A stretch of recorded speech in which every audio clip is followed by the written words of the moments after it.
Ever catch yourself saying something like, I don't think it's going to be a problem. Mm-hmm.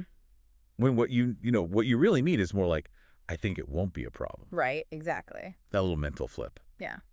Well, that's our topic today. It's called Neg-Raising. Neg-Raising, yeah. We've got some really interesting angles on why this happens and what it tells us about how we construct meaning. It's a fascinating little quirk of language. So our mission for this deep dive, let's unpack this linguistic head-scratcher. Okay. And that intuition you mentioned, that's key. I don't think X, meaning I think not X. Yeah. It really feels like that not is sneakily applying itself to the second part of the sentence, doesn't it? It does. That shift Mm. where the negative seems to land. Yeah. That's the core of it. That's really the heart of neg-raising, yes.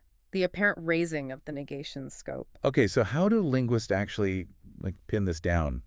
How do they diagnose it in sentences? Well, the main diagnostic is observing that meaning shift. The negation that's grammatically part of the main clause, like I don't believe, Right.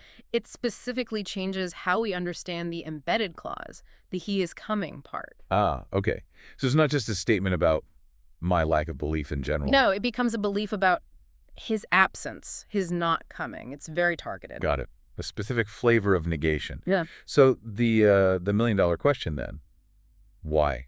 Why does language even allow this? It seems a bit counterintuitive. It does. And that why is, well, that's the central puzzle, really, because normally negation applies right where you put it, you know? Yeah, I did not eat the cake means I didn't eat it.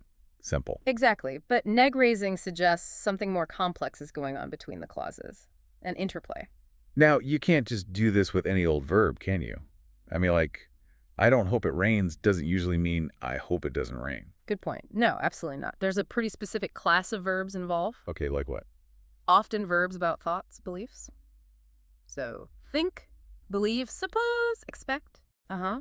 And also some verbs of perception or appearance, like seem or appear. It doesn't seem like he's ready. Perfect example means it seems like he's not ready.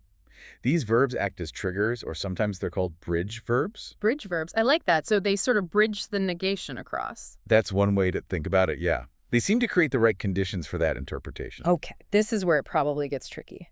Is there agreement on how this happens, like the mechanics of it? Well, that's where the linguistic debates come in. Broadly, there are two main camps. Okay. One perspective is more syntactic. It suggests the negation actually kind of moves from the lower clause to the higher one in the underlying sentence structure. So it starts out downstairs, as it were, and moves up. Something like that, in simplified terms. The other view is more semantic or lexical, Meaning? meaning it's something inherent in the definition of verbs like think or seem. Their core meaning allows for or even prefers this interpretation where the negation applies lower down without any actual movement needed. Structure versus meaning, basically. That's a good way to put it. And you mentioned something about polarity items before we started. How do they fit in?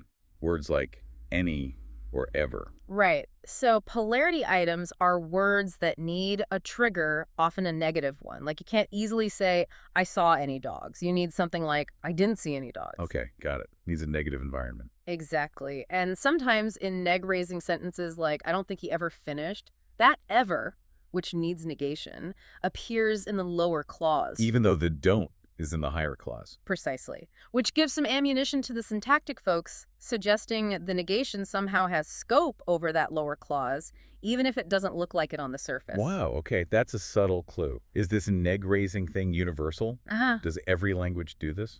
Interestingly, no. It's quite variable across languages. Some have it, some don't. Some might have it with different sets of verbs. Really? So it's not some fundamental law of grammar? Doesn't appear to be, which makes it even more intriguing, right? Why did it develop in English or French, but maybe not as much or differently in other language families?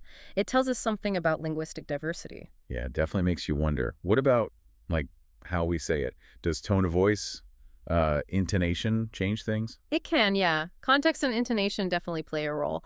While I don't think he's coming often means I think he's not coming. Right, the standard neg-raised reading. You could potentially emphasize the don't, or use a specific context to force the other meaning, where you're just expressing uncertainty about your thinking process itself, but the neg-raised one is often the default. Okay, so zooming out a bit, why is studying this quirk Important. What does neg-raising tell us about the bigger picture of language? Well, I think it gives us really valuable clues about how sentences are structured and how meaning gets distributed. How so? It shows that meaning isn't always just read straight off the surface structure, word by word. There are these more complex relationships, these dependencies between different parts of a sentence, like the main clause and the embedded clause here. So it challenges a simplistic view of how sentences work. Exactly. It highlights the intricate ways syntax and semantics interact to create the meanings we understand. Okay, so wrapping up.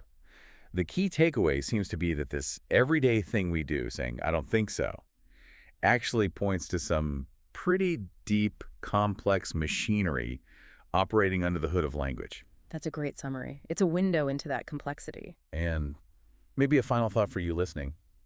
Start noticing it. Yeah. Pay attention to when you or others use, I don't believe, it doesn't seem, that sort of thing. You might be surprised how often this neg-raising phenomenon pops up without you even, consciously thinking about the linguistics of it all. You'll probably hear it everywhere now.